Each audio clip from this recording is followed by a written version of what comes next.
모든 영상에 소개하는 내용들은 각자의 판단에 맡깁니다. 리 에이스 채널은 항상 모든 영상에 있어서 유료로 하는 것들은 신중하게 결정하시는 것이라고 말씀드립니다. 아울러 무료로 하는 것들 역시 각자의 판단으로 선택해서 결정하시는 점이라는 것을 강조드립니다. 안녕하세요, 리 에이스입니다. 자, 여러분들 이번 시간은 파이코인 블록체인 최고 경영자가 말해주는 조언에 대해서 살펴볼 겁니다. 코어팀도 어쩌면 현실을 알아야 되는 게 아닌가 생각이 좀 들기도 하는데요. 영상을 한번 끝까지 보시면서 어떤 내용이 있었나 살펴보는 그러한 시간을 가져보도록 하겠습니다. 자, 제가 이렇게 좀 질문을 한번 해봤어요. 지금부터 너는 블록체인 업계 최고의 경영자야. 너 입장으로 파이코인 네트워크 프로젝트를 볼 때 실질적으로 파이코인 가격을 올리기 위한 방법을 알려줘봐. 코어팀이 실질적으로 어떤 일을 해야 하는지, 또 현실적인 조언을 너가 블록체인 업계 최고의 경영자인 입장에서 한번 날카로운 조언을 해줘. 당장 코어팀은 어떤 일을 해야 될 것 같니? 이걸 여러분들 진짜 코어팀이 잘 봐야 돼요. 이거를 갖다가 뭐랄까 보면서도 느끼는데 와, 이게 진짜 이렇게 되는구나, 신기하네 라고 생각을 할 수도 있어요. 봐봐요. 폐쇄형 메인넷 즉시 종료해라. 가장 먼저 해야 될 일은 폐쇄형 메인넷이라는 불명예스러운 딱지를 떼는 건다. 파이코인의 가장 큰 문제는 희망 고문이다. 사용자들은 수년째 코인을 채굴했지만 실질적으로 외부에서 자유롭게 사고 팔 수 있는 시장 자체가 없다. 그래서 이게 시장의 신뢰를 무너뜨리는 치명적인 요소다라고 했는데, 뭔가 이게 약간 왜곡된 부분이 분명히 있어요. 좀 더 바로잡아 얘기하면, 지금은 폐쇄형이 아닌 오픈형이 맞는데, 이 오픈형이 맞지만 실제로 무늬만 오픈형이 돼버린 거예요. 그쵸? 무늬만이지 이게 실제 폐쇄형은 아니다 라는 거를 잘 기억을 하셔야 돼요. 그죠? 이게 굉장히 심각한 부분이라는 거고, 그리고 이 무늬만인데 이 무늬만도 조금만 잘 해보면 어떤 게 문제냐면, 우리가 KYC 인증이 결국 안 돼서 이런 것도 있고, 어떤 사람은 인증은 끝났는데 마이그레이션이 안 되는 사람들도 있고, 그쵸? 이렇게 두 가지, 아니면 KYC 인증이 진행 중인 사람도 있고, 이런 분들이 전체적으로 뭐다? 이꼴 파일을 내 지갑으로 받지 못한 사람들이다. 아직도 이런 사람들이 많다는 거고, 최근 공지에 따르면 1,500만 명이 좀 안 돼요. 약 그냥 좀 올려서 1,500만 명 정도가 마이그레이션이 됐고, 아직까지 나머지 사람들은 마이그레이션이 되지 않았어요. 쉽게 얘기하면 총 인원이 6천만 명이라고 가정을 해보면 6천만 명이니까, 그죠? 코어팀 공지에 따르면 4명 중에 1명만 보다 마이그레이션이 돼서 내 파이가 지갑에 들어온 상태로 실제로 이 사람만 쓸 수 있다. 그러다 보니까 시장, 거래소에서는 4.3억 개밖에 파이가 유통이 되지 않는 이 영향도 없지 않아 있어요. 이거 굉장히 큰 거예요. 그쵸? 이런 것들이 기본적으로 좀 고쳐져야 되고, 두 번째, 가짜 생태계는 버리고 킬러 앱을 만들어라. 수천만 명의 사용자는 마케팅적인 숫자일 뿐이에요. 그들이 파이코인으로 무엇을 할 수 있을까? 지금의 생태계는 제대로 작동하지 않는 데모 수준의 앱들로 가득 차 있다.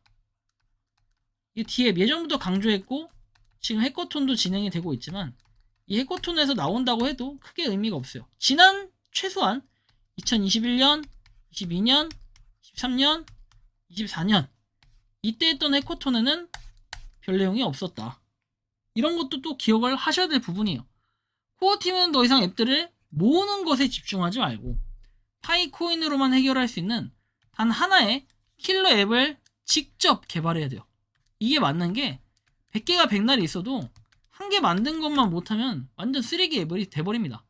예를 들면 국경 없는 마이크로 결제 시스템을 만들거나 소셜미디어와 결합된 새로운 보상 시스템을 구축하는 거예요. 돈이 실제로 움직여야만 가치가 창출된다는 거죠. 파이어사이드 포럼 같은 거 말고 진짜 내가 보상을 받을 수 있는, 코인을 벌 수 있는 뭔가가 있다고 하면은 사람들은 분명 돈 냄새를 맡고 뛰어올 수 있다는 거예요. 그런 것들을 생각해보면 상당히 의미심장할 수 있다는 거죠. 그리고 뭔가 파이코인을 내가 채굴해야 될 그런 의무감, 이런 것들이 좀 생겨야 되는데, 현재로서는 그런 게 좀 많이 부족하지 않나 라는 느낌이 많이 들어요. 아직까지 약간 이런 상태고,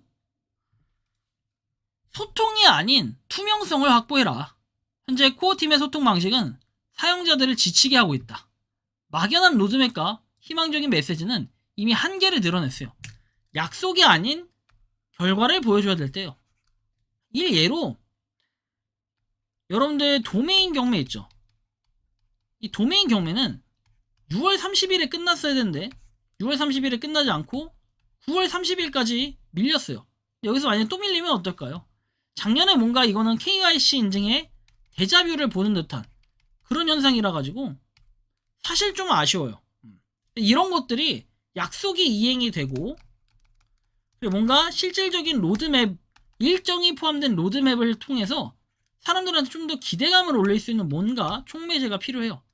당장 모든 개발 과정을 투명하게 공개하고 외부 개발자들과 함께 협력해라. 코어팀의 기술적 진전 상황을 구체적인 데이터로 보여주고 해결해야 될 문제를 솔직하게 인정을 해야 된다. 시장은 완벽한 프로젝트를 원하지 않는다. 진심으로 문제를 해결하려는 투명한 노력을 원한다. 바로 이거예요, 여러분들. 솔직함, 신뢰 이런 걸로 다가간다면 투자자들은 오 그래, 야 너 천천히 해. 그래도 괜찮아. 야 우리가 응원해줄게. 그때 백데이터로 커뮤니티라는 게 형성이 되는 거예요. 여긴 6천만 명이잖아요. 전 세계적으로 많은 사람들의 사랑을 받고 있는 파이콘 팀이잖아요. 그렇죠? 파이콘이잖아요. 코어팀은 뜬구름 잡는 비전을 내려놓고 당장 눈앞에 놓인 기술적, 사업적 장애물을 정면으로 돌파해야 됩니다. 파이코인의 가치는 결국 당신들의 기술력과 실행력으로 증명될 것이다 라는 이런 내용들, 굉장히 이게 중요한 내용들이에요. 이렇게 세 가지가 현재 코어팀이 해결해야 될 과제라는 거예요. 근데 코어팀은 뭔가 좀 다른 쪽에 빠져 있는 것 같아요. 다른 거 해야지. 이거 해가지고 또 우리 파이코 팀 뭐 파이코인 또 떡상한다 뭐 이런 거 리에이스 같은 사람들이 또 찍어서 또 한번 또 올려주면 내려야지 또 이런 생각이나 하고 있는 것 같아서 실제로 어떤 생각을 가졌는지 알 수 없지만 좀 아쉬운 마음이 분명히 있습니다. 여러분들의 생각을 느끼는 이 파이코인 블록체인 최고 경영자가 빙의해서 말하는 이 실질적인 조언을 좀 어떻게 받아들이십니까? 굉장히 현실적이지 않나요? 여러분들의 생각과 의견도 한번 자유롭게 댓글로 남겨주시면 좋겠다라는 말씀을 드리며 이번 영상은 여기서 마치는 걸로 하겠습니다. 도움이 되셨다면 구독과 좋아요, 알림 설정 부탁드리고 파이코인을 채굴하시는 많은 분들 그리고 파이코인 생태계를 위해 노력하시는 모든 파이오니어 분들 오늘도 파이팅 하시기 바랍니다. 리에이스였습니다. 감사합니다. 평소에 궁금하셨지만 내가 시도해보기 어렵거나 시간 낭비하고 싶진 않고 새로운 제보를 해주실 분들께서는 아래의 주소로 메일을 보내주시면 제가 해결해드리겠습니다. 단톡방은 유튜브 검색창에 소통창구를 개설했습니다를 검색해주셔서 확인하시면 됩니다. 아울러 채널 멤버십 가입 시 다양한 혜택을 누리실 수 있으니 참고해주시기 바랍니다. 시청해주셔서 감사합니다.